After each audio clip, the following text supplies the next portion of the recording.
This is a countdown video. It contains my own personal opinion on the subject matter. If you don't like my opinion, well, go make your own video for all I care. Anime villains are good on their own, but they are just as good when the villain is facing one of the good guys. And some of these fights can get long. I mean, Jesus, Goku, it should not take this long to make the Spirit Bomb. Now, I will say that I haven't seen a lot of popular shonen animes like Naruto or One Piece or Fairy Tail, to name a few. Not to mention a lot of the popular 90s shonen anime, so this list won't have a lot of the greatest fights that anime is known for. But hell, it's my list. I'll do what I want! So whether it's a good list or not, here is my top 10 anime fights. Number 10. Kirito and Sinon vs. Def Gun from Sword Art Online 2.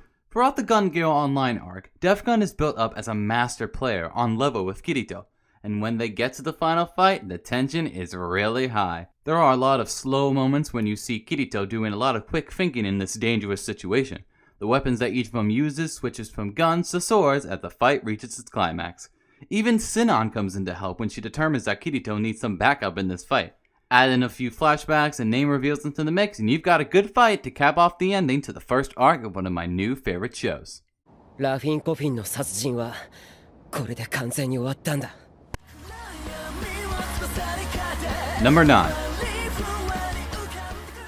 Eren and Mikasa vs. the female Titan from Attack on Titan. One of the reasons why the fights in Attack on Titan are always a blast to watch is because of how huge they are. And in the final episode, we get a gigantic fight when Annie reveals herself to be the female Titan, and Eren takes an entire episode to nut up and transform into his Titan form. Throughout the fight, big punches are made, Titans are thrown, and buildings are crumbling to the ground with a bunch of people being killed by their fighting. My favorite moment of the fight is when Annie realizes that she can't win the battle, so she tries to climb over the wall to escape. However, Mikasa goes and cuts her down and forcefully pushes her down back to the ground. It's over, Annie. Now fall. Such a badass moment. Sometimes the giant size of the people in the battle is enough to make it an outstanding final fight. To rise above monsters, we have to abandon our humanity.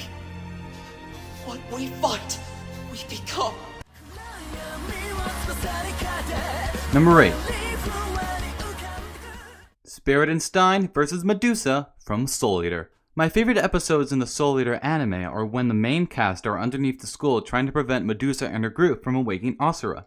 And this fight is my favorite out of all of them. I think the thing that I really enjoy about this fight is the fact that both Stein and Medusa happen to both be psychotic, with one side being on the side of good and one being on the side of evil. It's just so fun to hear them both talk about their messed up views towards life when they have a scythe and arrows right up to their necks. It's even better when you have Spirit in the middle, who is just dumbfounded by all the craziness. Lots of good moves are being thrown around, blood is being spattered everywhere, and the only thing that can top it all off is with Stein's blood-curdling laugh. Just awesome. Number 7. Ryuko Matoi vs. the Elite Four from Kill la Kill. Now I know I'm kind of cheating with this, seeing how this is 4 fights instead of 1. Well, 3.5 I should say. But I always see the Elite Four as a unit even when they fight Ryuko separately. So that's why I decided to group all 3.5 fights together for number 7. I love each of the members of the Elite Four, and each of their fights against Ryuko is some of my favorite moments in the show. I like how Ryuko will take on one of them and then almost immediately take on the next opponent. It's also really funny how each member critiques each other's fighting ability, and then when they lose, they join Mako in the stands and watch the fight while continuing to critique and insult each other. They're my favorite characters in Kill la Kill, and their fights against the main protagonists are just as equally as fun to watch. What the hell are you doing, Matoi? You can't lose to her! You and me got a date for a fight! I'm the one who's supposed to kick your ass! Whose side are you on, you monkey? Number 6. Lord Russo vs. Claire Steinfeld from Baccano. What's better than one psychopath? 2 psychopaths. What's even better than that? When both of them fight each other on top of a fast-moving train. I talked about Lad in my top 10 villains video last week, and Claire is almost the same as Lad. except that Claire dubs himself the protector of the train, the Flying Pussyfoot. In the fight, Claire and Lad argue with each other about who is the greatest killer and who is going to live in this world forever. Claire just continues to break down Lad with his ideals and then proceeds to kick his ass. Claire knows that he's going to beat Lad. He just wants to do it in the most brutal of ways. Punches are thrown, acrobatics are shown, and in the end, it's just fun to watch these two enjoyable psychopaths fight each other. And Chain Leofort's expression while watching the fight basically says it all. I want you to die a completely broken man. You'll be a sacrifice. For Tony, for my world which has lost Tony.